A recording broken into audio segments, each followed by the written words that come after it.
Hello everyone, आज के lecture में हम बात करने वाले हैं तुल्यांकी भार की कि इक्विवेलेंट मास क्या होता है आपका, तुल्यांकी भार कैसे होता है, इसको कैसे ज्ञात करते हैं समझते हैं। ठीक है ना। इससे पहले जब हमने नॉर्मलता पढ़ी थी तो वहां पर ये चीज आई थी और मैंने आपको बोला था इसको नेक्स्ट लेक्चर में मैं कंटिन्यू करूंगा। ठीक है। देखो, तुल्यांकी भार को अगर मैं बहुत सारे इसके छोटे छोटे फॉर्मूले हैं, लेकिन मैं आपको सारे फॉर्मूला मिलाकर एक फॉर्मूला बना के दूंगा।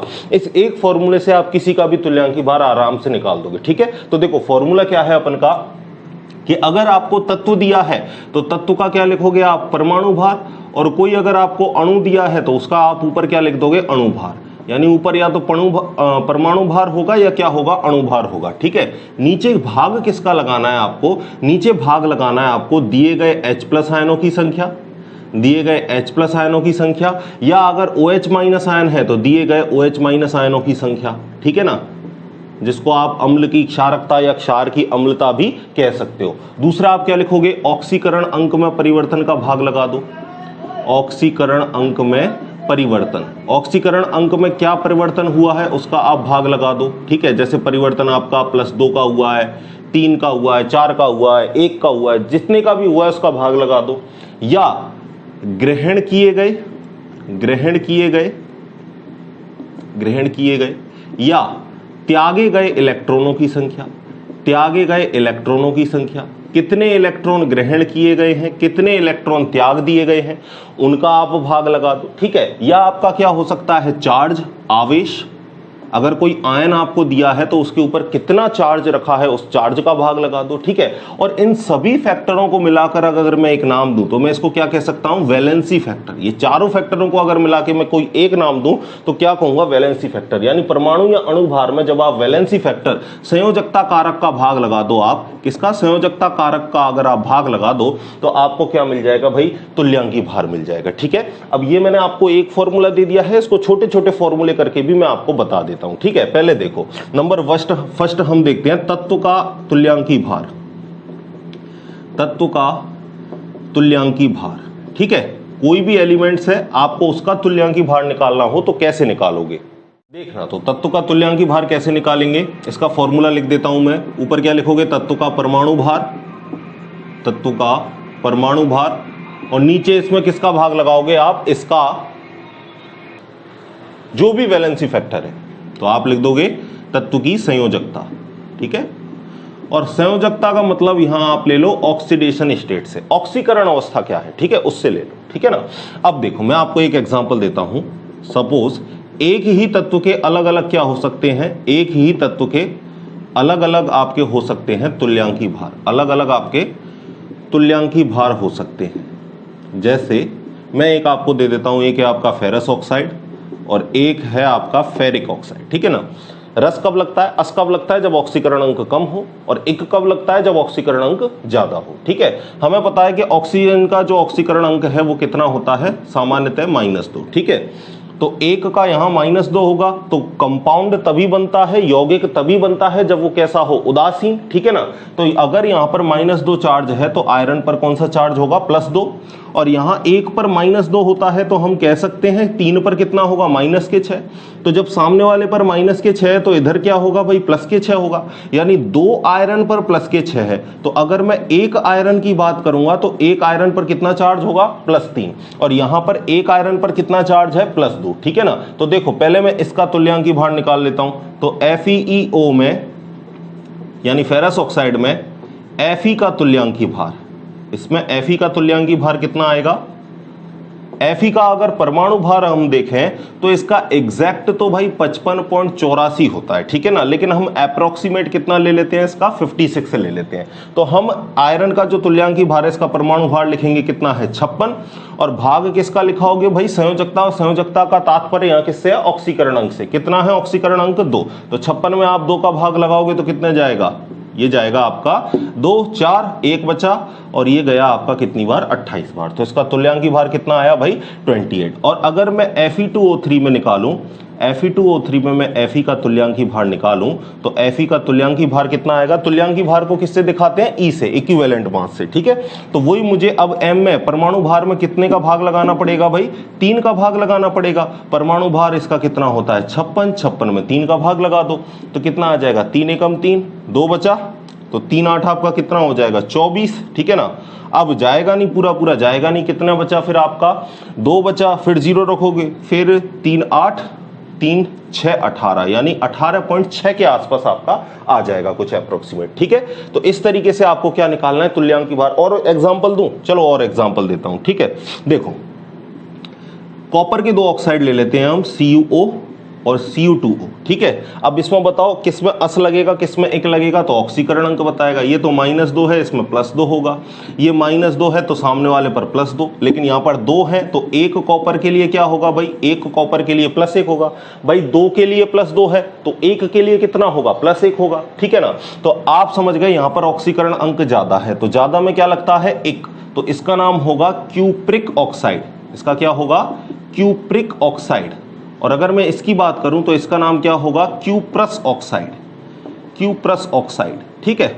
अब देखो क्यूप्रस ऑक्साइड, क्यूप्रिक ऑक्साइड बात करते हैं। यहां पर अगर मैं CuO में Cu का निकालूं, CuO में कॉपर का अगर मैं तुल्यांकी भार निकालूं, तो आपको पता है यहां पर आप परमाणु भार में किसका भाग लगाओगे, 2 का। और अगर मैं CU2O में कॉपर का अगर मैं निकालूं तो इसमें आपको पता है आप परमाणु भार में कितने का भाग लगाओगे भाई, 1 का, ठीक है ना, क्योंकि 1 कॉपर पर कितना चार्ज है, +1 चार्ज है, तो यहां पर 1 का भाग लगाओगे तो कोई परिवर्तन आएगा नहीं। और मैं आपको बता देता हूं कि जो कॉपर है उसका जो जो परमाणु भार है वो कितना होता है, 63.5 होता है। तो अगर मैं यहां भाग लगाऊंगा तो आपको पता है यहां पर आप भाग लगाओ तो यहां पर CuO में Cu का रखो, कितना आएगा भाई, Cu का परमाणु भार कितना है इसमें 63.5, इसमें आप 2 का भाग लगा दोगे, आधा हो जाएगा। और यहाँ Cu में आप रखोगे किसने का परमाणु भार कितना है, 63.5, और इसमें भाग लगाओगे 1 का, तो इसमें नो चेंज, और इसमें जस्ट कैसा हो जाएगा, आधा हो जाएगा, ठीक है। लिख लो भाई एक बार ये सारा फिनोमिना, ठीक है, फिर आगे की बात करते हैं। लिख लिया, ठीक है, बड़ा आसान है। मैं एक ही फॉर्मूले से आपको सारी चीजें बता रहा हूं, एक ही फॉर्मूला लिख दिया, अब उसको छोटे छोटे फॉर्मूले करके भी आपको साथ के साथ बताता चल रहा हूं भाई, ठीक है। आ गया समझ में, चलें आगे। चलो नेक्स्ट की बात करते हैं। तुल्यांकी भार, बिल्कुल कहीं भी कोई क्वेश्चन आप रुकोगे नहीं, ठीक है। नेक्स्ट देखना, बहुत अलग अलग तरीके के बताऊंगा भाई, ठीक है ना। वीडियो को पूरा देखना, अधूरे पे से छोड़ जाओगे तो फिर मजा वाली बात नहीं है, ठीक है। नेक्स्ट देखो, अब हमने तत्व का निकाल लिया भाई, अब हम एक बार अम्ल का तुल्यांकी भार देख लेते हैं, एक बार क्षार का तुल्यांकी भार देख लेते हैं, और एक बार किसका देख लेंगे, लवण का तुल्यांकी भार, ठीक है। तो सबसे पहले मैं दिखा रहा हूं आपको अम्ल का तुल्यांकी भार। अम्ल का तुल्यांकी भार, तो जो भी आपको अम्ल दे रखा है उसका ऊपर क्या लिख दोगे आप, अणुभार। और अम्ल है तो सीधी सीधी बात है भाई, दिए गए H+ आयनों की संख्या, और H+ आयनों की संख्या, जो दिए गए H+ आयनों की संख्या है उसको हम क्या कहते हैं, अम्ल की क्षारकता, उसे हम क्या कहते हैं, अम्ल की क्षारकता। और अम्ल की क्षारकता से मतलब यहां पर यही है कि कितने प्रतिस्थापित H+ आयन है, कितने प्रतिस्थापित H+ आयनों की संख्या है, उसी को क्या बोलते हैं हम, अम्ल की क्षारकता, ठीक है। तो एक एग्जांपल देता हूं भाई, ध्यान रखना। एग्जांपल ले लिया, जैसे आपने H2SO4 सल्फ्यूरिक अम्ल, ठीक है। तो अगर इसका मैं परमाणु भार अणुभार निकालूं तो हाइड्रोजन का 2 होता है भाई, 1 का 1 तो 2 का 2 हो जाएगा, सल्फर का कितना हो जाएगा 32, और 1 ऑक्सीजन का कितना होता है 16, तो 4 का कितना हो जाएगा, 16 चौकू 64, जोड़ोगे तो कितना हो जाएगा 98, यानी इसका परमाणु भार कितना है 98। तो H2SO4 का अगर हम तुल्यांकी भार निकालें तो H2SO4 का तुल्यांकी भार कितना हो जाएगा, अणुभार बटा दिए गए H+ आयनों की संख्या। अब आपको पता है कि अगर H2SO4 को अगर हम तोड़ेंगे तो कितने H+ आयन दे सकता है, ये 2 H+ आयन दे सकता है और एक सल्फेट आयन निकाल सकता है। तो हम कह देंगे भाई यहां से कि 2 आपको H+ आयन मिल रहे हैं तो 2 का भाग लगाओगे तो इसका तुल्यांकी भार कितना आ जाएगा, 49 आ जाएगा, ठीक है। एक एग्जांपल मैं आपको और देता हूं, जैसे आपको बोल दे कि HCl का तुल्यांकी भार निकालो, तो आपको पता है HCl में दिए गए H+ आयनों की संख्या कितनी होगी, 1 ही होगी, तो भाग कितने का लगेगा, केवल 1 का। और आपको पता है क्लोरीन की अगर मैं बात करूं तो क्लोरीन का वजन कितना होता है भाई 35.5, हाइड्रोजन का कितना होता है 1, जोड़ दोगे तो कितना हो जाएगा 36.5, तो 36.5 में भाग 1 का लगाओगे तो वही सेम टू सेम आएगा 36.5। समझ गए भाई बात को। तो इस तरीके से आप अम्ल का क्या निकाल लोगे, तुल्यांकी भार। एक बहुत प्रचलित है और अक्सर क्वेश्चनों में यही आता है, आपको ऑक्सैलिक अम्ल का तुल्यांकी भार बताओ। तो ऑक्जेलिक अम्ल का जब आप परमाणु भार जोड़ोगे, अणु भार इसका जोड़ोगे तो कितना आएगा, 126 आएगा। और आपको पता है यहाँ पर ये जो ऑक्जेलिक अम्ल है ये कितने आयन दे सकता है भाई, 2 H+ आयन दे सकता है, ठीक है, और 2 H+ आयन दे सकता है और ऑक्जेलेट आयन बनाएगा। तो यहाँ पर आप 126 में कितने का भाग लगाओगे, 2 का। तो आप लिखोगे ऑक्जेलिक अम्ल का तुल्यांकी भार, और ऑक्जेलिक अम्ल का जो तुल्यांकी भार आ जाएगा वो कितना आ जाएगा, m/2। और m कितना है, परमाणु भार, अणु भार कितना है इसका 126, भाग लगाओगे 2 का, आंसर कितना आ जाएगा 63। ठीक है, लिख लो भाई एक बार अम्ल के सारे फिनोमेना को। वीडियो को पॉज करके स्क्रीनशॉट भी आप ले सकते हो। ठीक है, चलते हैं आगे। अणु भार की बात कर ली अब हमने, किसके रेस्पेक्ट में भाई, अम्ल के रेस्पेक्ट में हमने अणु भार देख लिया, तुल्यांकी भार देख लिया। अब बात करते हैं क्षार के लिए। तो अगली हेडिंग हमारी होगी क्षार का तुल्यांकी भार। देखना भाई, अगला होगा क्षार का तुल्यांकी भार। क्षार का तुल्यांकी भार, तो ऊपर क्या लिखोगे, क्षार का अणु भार, जो भी क्षार का अणु भार है, और नीचे किसका भाग लगाओगे, क्षार की अम्लता। क्षार की अम्लता से यहां पर क्या तात्पर्य है कि कितने OH- आयन हैं जो प्रतिस्थापित हो सकते हैं, यानी दिए गए OH- आयनों की संख्या ही क्या है, क्षार की अम्लता। समझ गए आप बात को। अब जैसे मैं आपको एक एग्जांपल देता हूं, NaOH का आपको क्या निकालना है, तुल्यांकी भार।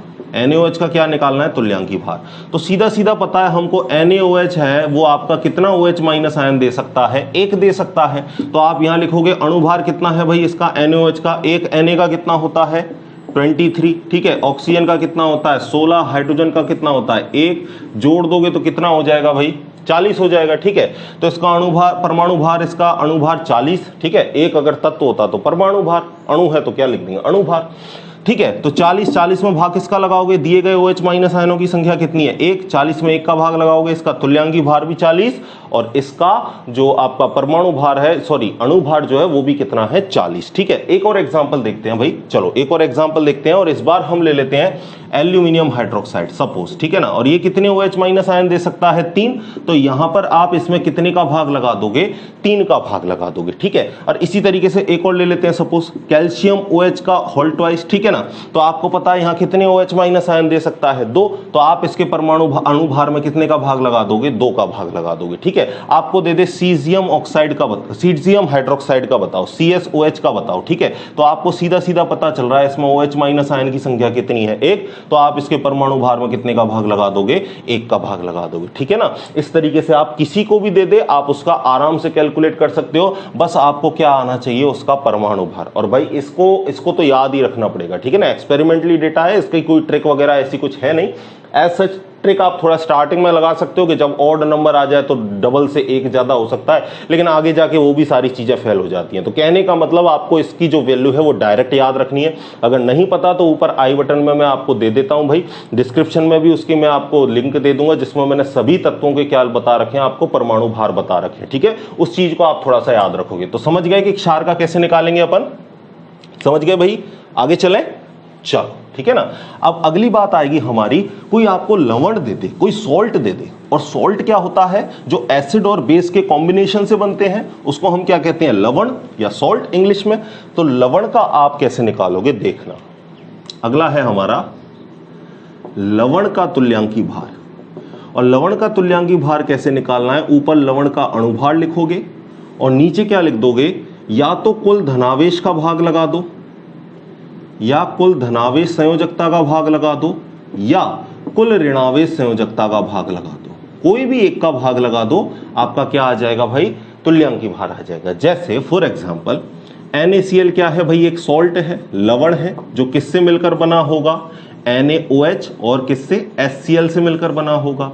HCl कैसा है, प्रबल अम्ल, ये कैसा है, प्रबल क्षार। तो कुल मिला के अम्ल और क्षार के संयोग से जो बने उसको क्या बोलते हैं, हम लवण बोलते हैं। तो NaCl में आपको पता है कुल धनावेश अगर मैं देखूं तो Cl पर माइनस और Na पर कितना प्लस, तो चाहे कुल धनावेश देखूं तो भी कितना है 1, कुल ऋणावेश देखूं तो कुल ऋणावेश भी कितना है भाई 1, ठीक है। तो इसके परमाणु, अगर इसका अणुभार निकालना है तो इसका तुल्यांकी भार निकालना है तो इसका अणुभार निकालना होगा आपको।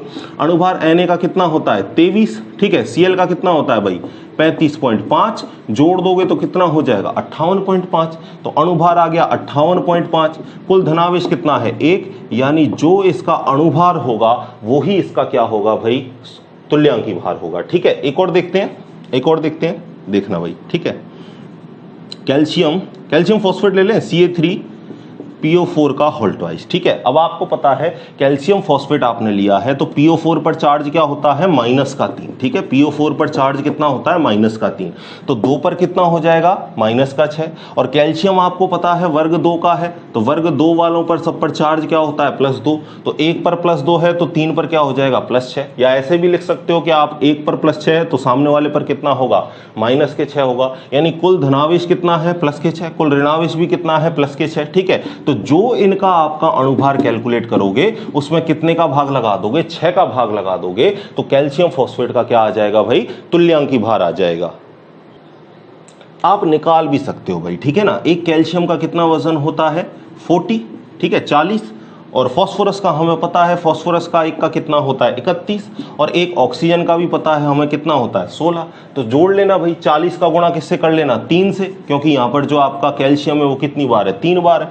फास्फोरस आपका कितनी बार है भाई 2 बार है, तो फास्फोरस का गुणा कर लेना 2 से, ठीक है। ऑक्सीजन आपका कितनी बार है 4 और 4 दूनी कितनी 8 बार है, तो ऑक्सीजन का गुणा कर लेना 8 से। इनको जोड़कर आप क्या निकाल लोगे अणुभार, और फिर उस अणुभार जब आपका आ जाए तो उसमें किसका भाग लगा देना 6 का, आंसर आपका आ जाएगा, ठीक है। सिंपल है भाई, समझ गए, देख लो, लिख लो इसको एक बार। और एग्जाम्पल कर सकते हो भाई, सोडियम कार्बोनेट क्या है Na2CO3, ठीक है। अगर आप इसका जोड़ोगे तो आपको पता है सोडियम का कितना होता है 23, ठीक है, और कार्बन का कितना होता है 12, ठीक है। ऑक्सीजन का आपको बता ही दिया, जोड़ दोगे तब क्या आ जाएगा 106 आ जाएगा। तो आपको पता है यहाँ पर CO3 2- है, एक Na पर प्लस होता है तो 2 पर कितना होगा 2+, तो कुल धनावेश कितना आया आपका 2 का भाग लगा दो, ठीक है, आंसर आ जाएगा आपका कितना 53, ठीक है। और बताओ सोडियम बाइकार्बोनेट ले लो, ये भी सोल्ट है NaHCO3, तो आपको पता है जब हम इसको डिसोसिएट करेंगे तो एक तो Na+ बनेगा और एक क्या बनेगा HCO3-, तो यहाँ पर कुल धनावेश कितना है 1, कुल ऋणावेश भी कितना है 1, तो जो भी इसका अणुभार आएगा उसमें किसका भाग लगा दोगे 1 का भाग लगा दोगे, आपका आंसर आ जाएगा। और जब आप इसका परमाणु भार कैलकुलेट करके जोड़ोगे तो 84 आएगा, 84 में 1 का भाग लगाओगे तो टोटल जो आपका तुल्यांकी भार आएगा वो भी कितना निकल के आएगा 84 निकल के आएगा। समझ गए भाई बात को, एक कॉन्सेप्ट समझना है आपको। एग्जाम्पल को तो आप घनेरे दे दे, कितने भी एग्जाम्पल दे दे, हम पर अगर तरीका आता है हमारे पास तो आप एग्जाम्पल को बड़ी आसानी से कर सकते हो, ठीक है। लिख लो भाई इसको एक बार, फिर आगे की बात करता हूं। लिख लिया, चलें आगे। चलो अब एक बार हम एक आयन का भी देख लेते हैं। हमने अम्ल का देख लिया, क्षार का देख लिया, और आयन का तुल्यांकी भार भी देख लेते हैं कि किस तरीके से आप निकालोगे। तो अगला जो हमारा टॉपिक है वो है नेक्स्ट आयन का तुल्यांकी भार, ठीक है। और आयन का तुल्यांकी भार आपको कैसे निकालना है, जो भी आपका आयन है, अगर परमाणु है तो परमाणु भार रखोगे ऊपर, और अगर अणु है तो अणु भार रखोगे, ठीक है। जो भी है आप उसको रख लोगे, ठीक है। अणु है तो अणु भार रखोगे, परमाणु है तो परमाणु भार रखोगे, ठीक है। या मैं लिख देता हूं, चलो मैं, या में आपका हो गया परमाणु भार, ठीक है। नीचे किसका भाग लगाओगे, नीचे आप भाग लगाओगे चार्ज का, जो उस आयन पर चार्ज दे रखा है, चाहे वो पॉजिटिव हो चाहे वो नेगेटिव हो, उस चार्ज का आप भाग लगा दोगे तो आपका क्या आ जाएगा भाई, आयन का तुल्यांकी भार आ जाएगा। अब जैसे आयन आपके कौन कौन से हो सकते हैं, तो आयन आपका हो सकता है जैसे कार्बोनेट हो गया, CO3 2- हो गया, ठीक है, कार्बोनेट हो गया। और कौन सा हो गया आपका, सल्फेट हो गया, SO4 2- हो गया, ठीक है, सल्फेट। और कौन से आयन हो सकते हैं आपके, फॉस्फेट हो गया, फॉस्फेट क्या होता है PO4 3-, फॉस्फेट आयन हो गया। कोई परमाणु भी ले लेते हैं भाई, चलो कैल्शियम 2+ हो गया, ठीक है, इसी तरह Na+ हो गया, Mg2+ हो गया, कोई सा भी आयन हो सकता है आपको। अब आपको तरीका मैंने बता रखा है इनका तुल्यांकी भार, इनका क्या निकालना है आपको, तुल्यांकी भार, सबका क्या निकालना है तुल्यांकी भार, ठीक है। अंडरस्टूड है, तुल्यांकी भार ही निकाल रहे हैं। तो आपको पता है कि इनके परमाणु अणु भार में आपको किसका भाग लगाना है, चार्ज का। चार्ज कितना है यहाँ पर 2, ठीक है, 2 ही है ना भाई, माइनस के 2। अगर मैं इसकी बात करूं तो इसका तुल्यांकी भार निकालने के लिए आपको कितना भाग लगाना पड़ेगा, 3, क्योंकि चार्ज 3 है। इसकी बात करूं तो इसका तुल्यांकी भार निकालने के लिए भाग कितने का लगाना पड़ेगा, 2 का, ठीक है। और इसकी बात करूं तो इसका तुल्यांकी भार निकालने के लिए भाग किसका लगाना पड़ेगा, 2 का, ठीक है। कार्बन का वजन आपको पता है, कार्बन का कितना होता है, 12, ठीक है। सल्फर का कितना होता है, 32, सल्फर का हो गया एटॉमिक वेट 32। कैल्शियम का कितना होता है, कैल्शियम का 40। फास्फोरस का कितना होता है, फास्फोरस का 31, ठीक है ना। तो ये सारा डेटा आपके सामने है। ऑक्सीजन का आपको पता ही है, ऑक्सीजन का कितना होता है, 16, ठीक है। तो जब इसको जोड़ोगे 12 तो इसका, और 16 कम 16, 16 दूनी 32, 16 ती 48, 48 और 12 जोड़ोगे कितना आ जाएगा, 60। 60 में 2 का भाग दोगे तो जो कार्बोनेट का तुल्यांकी भार है वो कितना निकल के आएगा, 30, ठीक है। और अगर मैं फॉस्फेट की बात करूं तो एक का कितना है, 31, ठीक है। और 16 कम 16, 16 दूनी 32, 48 और 64, ठीक है। तो 64 इसका हो गया ऑक्सीजन का। तो जोड़ूंगा तो कितना आएगा, 5 और 6 और 3 9, यानी 95 भाग दे देना 3 का, आंसर आ जाएगा, ठीक है। 3 तिया आपके कितने हो जाएंगे, 9। और फिर आपको पता है 3 एकम 3, 2 बचेगा, 3 6 18, 3 6 18, ठीक है। अगली बात करते हैं सल्फेट की। तो सल्फर का कितना होता है, 32, और इसका कितना हो जाएगा, 64। 32 और 64 जोड़ोगे कितना हो जाएगा, 96। 96 में 2 का भाग दोगे, 4 और 8, यानी जो तुल्यांकी भार है वो इसका सल्फेट का कितना आ जाएगा, 48। और कैल्शियम की बात करूं तो कैल्शियम का वजन कितना होता है, 40। 40 में भाग लगेगा 2 का, तो इसका जो कैल्शियम 2+ आयन का जो तुल्यांकी भार आएगा वो कितना निकल के आएगा, 20 निकल के आएगा। समझ गए भाई बात को। कितने भी एग्जाम्पल दे दे, हमारे पास तरीका हमको पता है, तरीका फॉलो करेंगे और किसी का भी बड़ी आसानी से तुल्यांकी भार निकाल देंगे, ठीक है। आ गया समझ में। चलो लिख लो भाई इसको एक बार, फिर आगे की बात करते हैं। चलो मिटा दें। नेक्स्ट देखना भाई, अगर आपको ऑक्सीकारक या अपचायक का, ऑक्सीकारक या अपचायक का अगर आपसे तुल्यांकी भार पूछ ले तो अपचायक का तुल्यांकी भार कैसे निकालोगे, देखना भाई। तुल्यांकी भार, अच्छा पहले इसका मतलब भी समझ ले भाई, अपचायक क्या है, ऑक्सीकारक क्या है। तो वह पदार्थ जो इलेक्ट्रॉन ग्रहण करता हो, जो रिएक्शन में क्या करता हो, इलेक्ट्रॉन ग्रहण करता हो, उसे तो बोलोगे आप ऑक्सीकारक। और वो पदार्थ जो रिएक्शन में इलेक्ट्रॉन त्यागता हो, इलेक्ट्रॉन त्यागता हो, उसे आप क्या कहोगे, अपचायक कहोगे, ठीक है। जस्ट रिवर्स है भाई ऑक्सीकरण और अपचयन से, ठीक है ना। तो इसमें आप क्या करोगे, जो भी आपको दे रखा है उसका अणुभार, परमाणु है तो परमाणु भार, नीचे भाग किसका लगाओगे आप, त्यागे गए या ग्रहण किए गए इलेक्ट्रॉन की संख्या, ठीक है। अगर आपको पता है ऑक्सीकारक होगा तो इलेक्ट्रॉन ग्रहण करेगा, अपचायक होगा तो इलेक्ट्रॉन त्यागेगा। कहने का मतलब या त्यागे गए या ग्रहण किए गए इलेक्ट्रॉन की संख्या का आप भाग लगा दोगे तो ऑक्सीकारक और अपचायक का क्या आ जाएगा, तुल्यांकी भार आ जाएगा। जैसे एक सिंपलेस्ट एग्जांपल ले लेता हूं भाई, MgCl2, ठीक है ना। MgCl2 magnesium chloride. तो आपको पता है मैग्नीशियम धातु है, ये इलेक्ट्रॉन त्यागेगा। कितने इलेक्ट्रॉन त्यागेगा, 2 इलेक्ट्रॉन त्यागेगा। और इन दोनों इलेक्ट्रॉनों को ग्रहण कौन करेगा, क्लोरीन, ठीक है ना। धातु इलेक्ट्रॉन त्यागने की टेंडेंसी रखता है, इलेक्ट्रॉन त्यागेगा और ग्रहण कौन करेगा, दोनों के दोनों इलेक्ट्रॉनों को, क्लोरीन। यानी अगर केवल मैं मैग्नीशियम की बात करता तो लिखता है Mg2+ और ये कितने इलेक्ट्रॉन त्यागेगा, 2 इलेक्ट्रॉन त्यागेगा। और यहाँ पर जो आपका Cl2 है, जो क्लोरीन गैस है, वो कितने इलेक्ट्रॉन ग्रहण कर लेगी, इन 2 इलेक्ट्रॉनों को ग्रहण कर लेगी और 2 क्या बना देगी, Cl- बना देगी, ठीक है। तो इस तरीके से Mg2+ बनेगा और 2 Cl- बनेंगे। तो कुल मिला के त्यागे गए इलेक्ट्रॉनों की संख्या 2, ग्रहण किए गए इलेक्ट्रॉनों की संख्या 2। तो अगर मैं Mg का अगर तुल्यांकी भार निकालूंगा तो मैं उसमें क्या कर दूंगा भाई, उसके परमाणु भार में मैं कितने का भाग लगा दूंगा, 2 का। और अगर इसी तरीके से मैं क्लोरीन का निकालूंगा तो क्लोरीन गैस का 2 का वजन रखूंगा। अब मैं इस बार याद रखना, 2 का वजन रखूंगा तो कितना आ जाएगा, 1 का आपको पता है कितना होता है 35.5, 2 का कितना हो जाएगा 71, और इसमें 2 का भाग लगा दूंगा तो क्लोरीन का जो तुल्यांकी भार है वो कितना निकल के आ जाएगा, 35.5। और मैग्नीशियम का आपको पता है 24 होता है, 24 में 2 का भाग लगा दोगे तो कितना आ जाएगा, 12 आ जाएगा इसका तुल्यांकी भार। समझ गए भाई बात को, एग्जैक्ट क्लियर है, इसमें आप भाग लगा लगा दोगे 24 में 2 का तो कितना आ जाएगा, 12 आ जाएगा। ठीक है ना भाई। तो इस तरीके से आप तुल्यांकी भार भी आसानी से निकाल सकते हो। समझ गए बात को। अब मैं बताता हूं कि एग्जाम के अंदर क्वेश्चन किस तरीके से पूछे गए हैं। ठीक है, ये तो जब आप न्यूमेरिकल करोगे तब आपको सॉल्यूशन के लिए काम आएंगे। एग्जाम में मैं आपको बताता हूं किस तरीके से क्वेश्चन पूछे गए हैं भाई। देखना भाई।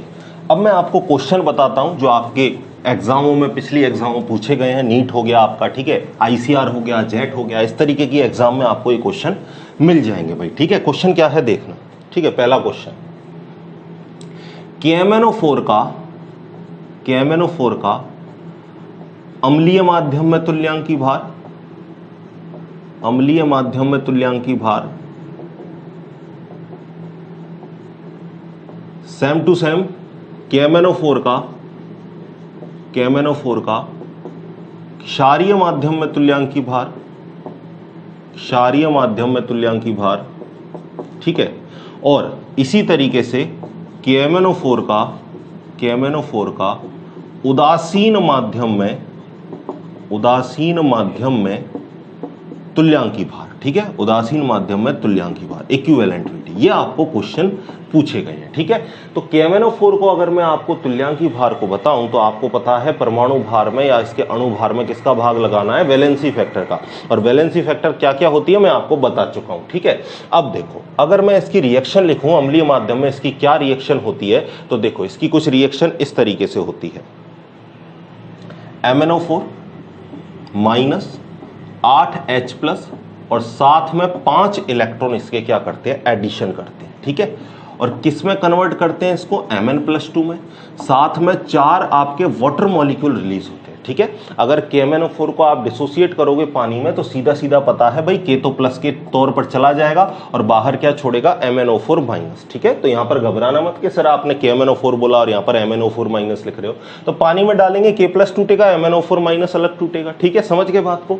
तो यहां पर इसकी ये अम्लीय माध्यम में रिएक्शन है। और अगर यहां पर मैं Mn का ऑक्सीकरण अंक देखूं तो ऑक्सीकरण अंक को कैसे निकालते हैं, जिसका निकालना है उसको x मान लो, और अगर ऊपर कोई चार्ज रखा है तो उसको बराबर के बाद में रखोगे। एक ऑक्सीजन का आपको पता है कितना होता है, -2, तो 4 का कितना हो जाएगा, -8, और चार्ज कितना रखा है, -1, तो इसको बराबर के बाद में रखो। जो भी चार्ज है ऊपर वो अगर आ रहा है तो उसको इक्वल के बाद में रखो। तो x बराबर क्या हो जाएगा, -8 उधर जाएगा, प्लस का हो जाएगा, और प्लस के 8 में से -1 गया तो x बराबर क्या हो जाएगा, +7। यानी यहां पर जो मैग्नीज है उसका जो ऑक्सीकरण अंक है वो है क्या, +7, और यहां पर ऑक्सीकरण अंक क्या है, +2। तो हमने पढ़ा था तुल्यांकी भार निकालते हैं तो हम देखते हैं ऑक्सीकरण अंक में कितने का परिवर्तन है। तो +7 से +2 गया तो ऑक्सीकरण अंक में कितने का परिवर्तन आया भाई, +5 का। ऑक्सीकरण अंक में कितने का चेंजेस आया, +5 का। तो आप नीचे भाग किसका लगाओगे भाई, 5 का भाग लगाओगे। ठीक है ना, देखना, तो आप किसका भाग लगाओगे भाई, जब आप इसका अम्लीय माध्यम में तुल्यांकी भार निकालोगे तो तुल्यांकी भार में आप किसका भाग लगाओगे, 5 का भाग लगाओगे। और इसका आप जोड़ लो भाई, जोड़ लो तुल्यांकी भार कितना आएगा। ठीक है, तो जब आप इसका तुल्यांकी भार जोड़ोगे तो पोटेशियम का आपको मैं बता देता हूं, पोटेशियम का कितना होता है, 19, Mn का कितना होता है, 55, 54.94 होता है। ठीक है ना, अप्रोक्सीमेट लेते हैं 55। ठीक है, और ऑक्सीजन का आपको पता ही है, 1 का 16 होता है। जोड़ दोगे तो क्या आ जाएगा भाई, 158 आ जाएगा। तो 158 में 5 का भाग लगा देना, जो भाग लगाने पर आ रहा है वो आपका आंसर हो जाएगा। समझ गए बात को। आप जोड़ भी सकते हो भाई, देख लो 158 कैसे आया। ठीक है, पोटेशियम का, अरे 19 नहीं, इसका क्या लिखोगे भाई, 39। 19 तो इसका क्या है, एटॉमिक नंबर है। ठीक है ना, ये गलती मत करना। जोड़ दोगे तो आपका कितना आ जाएगा, ये आपका आ जाएगा 158। ठीक है ना, इसको आप जोड़ लेना, कोई दिक्कत वाली बात आपको नहीं आएगी। ठीक है भाई, नेक्स्ट बात करें, चलो नेक्स्ट देख लेते हैं, बस समझाने के लिए आपको था। अब आपको पता चल गया कि KMnO4 का वजन कितना है भाई, 158। अगर अब मैं इसकी क्षारीय माध्यम में बात करूं, रिएक्शन देखना इसकी, MnO4- में 1 इलेक्ट्रॉन का एडिशन होता है और क्या बनता है, MnO4 2-। यहां पर ये किसका था, +7 का, अभी अभी आपको पता है। और इसका हम निकालेंगे तो x इधर क्या हो जाएगा -8, और जो भी चार्ज दे रखा है उसको इक्वल के बाद में -8 को उधर भेजेंगे प्लस का हो जाएगा, +8 में से -2 जाएंगे, कितने का बचेगा, +6 बचेगा। तो यहां पर ऑक्सीकरण अंक क्या है, +6। तो अगर मैं ऑक्सीकरण अंक में अंतर देखूं तो अंतर कितने का निकला, 1 का। 7 से 6 में गया तो अंतर कितने का आया, केवल और केवल 1 का। तो जो तुल्यांकी भार निकालने में जो भाग लगेगा वो कितने का लगेगा, 1 का। तो अगर 158 में 1 का मैं भाग लगाऊंगा तो वो ही तुल्यांकी भार कितना निकलेगा, 158। ठीक है, तो क्षारीय माध्यम में अगर आपसे पूछे तो 158, और अगर आपको अम्लीय माध्यम में पूछे तो 158 में 5 का भाग लगा देना, जो आएगा वो हो जाएगा। ठीक है, लगा के भी बता देता हूं, चलो 5 दिया कितने हो गए आपके, 15। ठीक है, 8 बचे, 5 एकम 5, फिर कितने बचे आपके, 3 बच गए, तो 5 छक्के 30, कितना आ जाएगा, 31.6 आ जाएगा। ठीक है, अगला देखो KMnO4 का उदासीन माध्यम में क्या होगा। तो उदासीन माध्यम की अगर मैं आपको रिएक्शन बताऊं, रिएक्शन जस्ट मैं आपको बता रहा हूं कि किस तरीके से चेंज हुआ, आपको दिखा रहा हूं। ठीक है, वरना आपको ये वैल्यू तो आपको याद रखनी ही रखनी है। उदासीन माध्यम में देखना, उदासीन माध्यम बोल दे आपको हल्का क्षारीय माध्यम बोल दे, ये भी याद रखना भैया आपको। अगर दुर्बल क्षारीय माध्यम बोल दे तो भी आपकी ये ही रिएक्शन लगेगी, और अगर प्रबल क्षारीय बोल दे तो आप ऊपर वाली तो याद रखोगे। ठीक है, समझ गए। देखना भाई, एक बार देखना इसको, रिएक्शन देखो, MnO4- साथ में क्या, 4H+ और 3 इलेक्ट्रॉनों का एडिशन, क्या बनेगा, MnO2 बनेगा, साथ में 2 वाटर मॉलिक्यूल निकलेंगे। यहां आपको पता है +7 है, 2 ऑक्सीजन पर -4, 2 ऑक्सीजन पर कितने, -4, तो सामने वाले मैग्नीज पर +4। अंतर देखूंगा तो 7 से जा रहा है 4 में, कितने का अंतर आया, 3 का। तो इसमें मैं भाग किसका लगाऊंगा, 3 का, यानी 158 में भाग लगा देना 3 का, जो आएगा आपका आंसर। 3 5 15, और कितना बचा फिर, 8 बचा। 8 में क्या करोगे आप, 3 दूनी 6, फिर बचा आपका कितना, 2 बचा, तो 3 6 18, यानी कितना आ जाएगा, 52.6 के आसपास आ जाएगा। ठीक है, तो ये जो डेटा है ये आप एग्जैक्ट याद रखोगे भाई, आपको कई बार कंपटीशन एग्जाम में पूछता है। तो याद किसको रखोगे, अगर अम्लीय माध्यम में पूछे तो भाग लगाना 5 का, क्षारीय में पूछे भाग लगाओगे 1 का, और अगर उदासीन में पूछे या हल्का क्षारीय, दुर्बल क्षारीय में पूछे तो भाग लगा दोगे 3 का। समझ गए भाई कहानी को। अब एक और है आपका K2Cr2O7, उसमें भी पूछ लेता है, तो उसको भी बता देता हूं। ठीक है, चलो एक को मिटा देते हैं, आप लिख लो भाई, पहले इसको वीडियो को पॉज करके लिख लो। ठीक है, चलो उसका भी बता देता हूं आपको। K2Cr2O7 का पूछता है आपसे, देखना,